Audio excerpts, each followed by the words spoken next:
வணக்கம். பத்திரிகை நண்பர்கள் அனைவருக்கும். பாக்யராஜ் சார் ரொம்ப வருத்தமாக இருக்குது. நான் சென்னை முதலாக கதை சொன்னது பாக்யராஜ் சார்ட்ட தான், சாந்தனு சாருக்காக. பட் அது பண்ண முடியல. ஆழ்ந்த வருத்தங்கள். தென் டார்கவன் இந்த படம் இன்றைக்கி இங்கே நிற்கும்னு உண்மையே சொன்னால் எனக்கே ஒரு இடத்துல நம்பிக்கை இல்லை. ஏன்னா பணம் இருக்கோ இல்லையோ ஒரு சில நேரத்தில் நமக்கு சில வார்த்தைகள் தேவைப்படும்.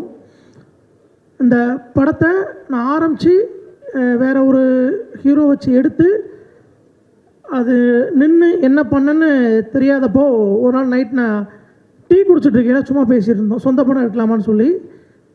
அப்போ பூபதி சிவா எல்லோரும் சரின்னு சொல்லுவானுங்க. பேங்கில் பார்த்தா சல்லிகாசு இருந்திருக்காது. அந்த தைரியம் எப்போவுமே சில வார்த்தைகள் நமக்கு ரொம்ப முக்கியமாக இருக்கும். அதுக்கப்புறம் நாங்கள் எடுத்து மூவ் பண்ணி ஆரம்பிக்கும் போது தான் சரண் சார் அவர் இல்லைனா கண்டிப்பாக இன்றைக்கி இந்த படமும் இல்லை, இந்த மேடையும் இல்லை. பணத்தை தாண்டி இந்த படத்தில் எனக்கு ரொம்ப பெரிய பேக் போனாக இருந்தது Gopal sir and my brother and என் மிஸ்ஸஸ். அவங்க எல்லாத்துக்குமே நான் ரொம்ப பெரிய நன்றியை சொல்லிக்கிறேன்.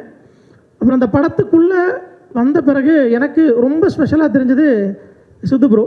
ஏன்னா நான் ஏற்கனவே வெளியே ஃபுல்லாக நான் ஒரு ஹீரோ வச்சு எடுத்தால் நான் மாற்றுவேன், எல்லாமே எனக்கு சுற்றி தப்பாகவே இருந்துச்சு. நானும் சென்னையில் கிடையாது, நான் திருநெல்வேலி தான். ஸோ ஒரு ரொம்ப நெகட்டிவிட்டிக்குள்ளே தான் நான் சித்து சார்ட்ட கதை சொன்னேன். ஓகே பண்ணலான்னு சொன்ன பிறகு படத்துக்குள்ளே தஷியம்மா வந்தாங்க. முதல்ல தமிழ் பேச தெரிஞ்ச ஒரு ஹீரோயின், அதுவே எனக்கு ரொம்ப பிடிச்சிருந்துச்சி.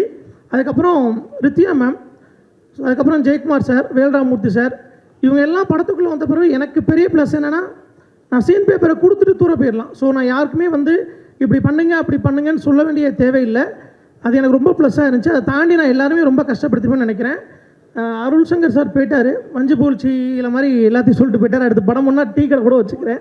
ஸோ எல்லாத்தையுமே கண்டிப்பாக கஷ்டப்படுத்தியிருப்பேன், நான் இல்லைன்னு சொல்லலை. ஏன்னா அது எங்களோட வேணும்னு நம்ம பண்ணது கிடையாது. மொத்தத்துலேயே அந்த இருக்காங்களே அவ்வளோ பேரை வச்சு தான் நான் படம் பண்ணேன். சிவா, ரத்தீஷ், காதர் பாய், மனோஜ், கோபால் சார், இந்த 5 பேரை வச்சு தான் நாங்கள் எல்லா வேலையும் பார்க்கணும். ஸோ அதை நியாயப்படுத்த விரும்பலை. ரித்தியா மேம் அடுத்த படத்தில் கண்டிப்பாக மேனேஜர் வச்சுக்கிறேன். உங்களுக்கும் முடிஞ்சளவு ஆன் டைம் ப்ரோக்ராம் சொல்லிடுறேன், எல்லாமே கரெக்டாக பண்ணிடுறேன். தஷியம்மா உங்களுக்கும் தான். அண்ட் தென் சித்து ப்ரோ, இந்த படம் உங்களுக்கு ரொம்ப முக்கியமான படமாக இருக்கும் நம்புகிறேன். தஷியம்மா உங்களுக்கும் தான். மேம் மெட்ராஸ்க்கு அப்புறம் நான் அந்த படம் பார்த்துட்டேன். இந்த படம் உங்களுக்கு பெரிய படம் வரும் எனக்கு ஒரு நம்பிக்கை இருக்குது. ஸோ நீங்கள் பார்த்துட்டு சொல்லுங்கள். அண்ட் ரொம்ப நன்றி இங்கே வந்த எல்லாருக்குமே. அகைன்ஸ்ட் நான் ரொம்ப பெரிய ஒரு நன்றியை சொல்லிக்கிறேன் சரண் சார் அண்டு கோபால் சார். அப்புறம் இன்னொரு முக்கியமான விஷயம், நம்ம பரமசிவம் அண்ணன், திருப்பதி அண்ணன், மதன், இவங்க 3 பேத்துக்கும் ஒரு ஸ்பெஷல் தேங்க்ஸ் சொல்லிக்கிறேன். ரெண்டாவது ஜெயன் ப்ரோ அவருக்கும் தான். அண்ட் தென் தேங்க்ஸுங்க கல்யாணி மேம். சீக்கிரம் ஆக்டரும் நடிக்கவும் செய்யுங்க. தேங்க்யூ. உங்கள் ஆஃபீஸ்க்கு செந்தாமரங்கிற ஒரு கேரக்டருக்காக சொல்லியிருந்தேன். ஐயோ சார், நீங்கள் நான் அடுத்து தெக்கன்னு ஒரு படம் பண்ணுறேன், கண்டிப்பாக நான் உங்கள்கிட்ட வருவேன். விஜய் சத்யா சார் அவர் இருக்காரான்னு தெரில, கண்டிப்பாக ஒரு காமெடி ரோட வரேன் சார். தேங்க்யூ. ஐயா உங்களுக்கு தான் ரொம்ப தேங்க்ஸ் சொல்லணும். ஏன்னா அந்த மேக்கரில் நல்லா ஞாபகம் இருக்குது எனக்கு. யாரா இவன் இவ்வளோ தூரம் மலையேற்றி விட்டு ஒரு ஷாட் எடுத்துகிட்டு அனுப்பிச்சி விட்றான்னு சொல்லிட்டு படத்தை காட்டுங்கன்னு சொன்னீங்க. இன்னும் எனக்கு ஞாபகத்திலே இருக்குது. பட் அதை தாண்டி நம்பிக்கையாக ட்ராவல் பண்ணதுக்கு ரொம்ப நன்றி. உங்களுக்கு மட்டும் இல்லை, ரித்யா மேமுக்கு டவுட் இருக்குன்னு எனக்கு இருந்துச்சு, என்னத்தை எடுக்கானுங்க ஏதோ கூப்பிடானுங்க வரானுங்கன்னு. பட் அது இயல்பு தான். ஜெயக்குமார் சாருக்கு லைட்டாக இருந்திருக்குன்னு நினைக்கிறேன், தெரியல. பட் எனக்கு இந்த படத்தை ரொம்ப ரொம்ப ரொம்ப ஒரு மரியாதைக்குரிய நபர் சார். நீங்கள் லைஃப்லேயும் சரி, நான் உங்களை மறக்கவே மாட்டேன். ஒரு சில வார்த்தைகள் உங்கள்கிட்ட இருந்து ரொம்ப இயல்பாக வந்தது, எனக்கு அடுத்தடுத்து போகிறதுக்கு ரொம்ப ஹெல்ப்பாக இருந்திருக்கு. உங்கள் புத்தக மாதிரியே நீங்களும் ரொம்ப வலிமையாக இருக்கிறதுக்கு ஆட நான் பார்த்துக்கிறேன் சார்.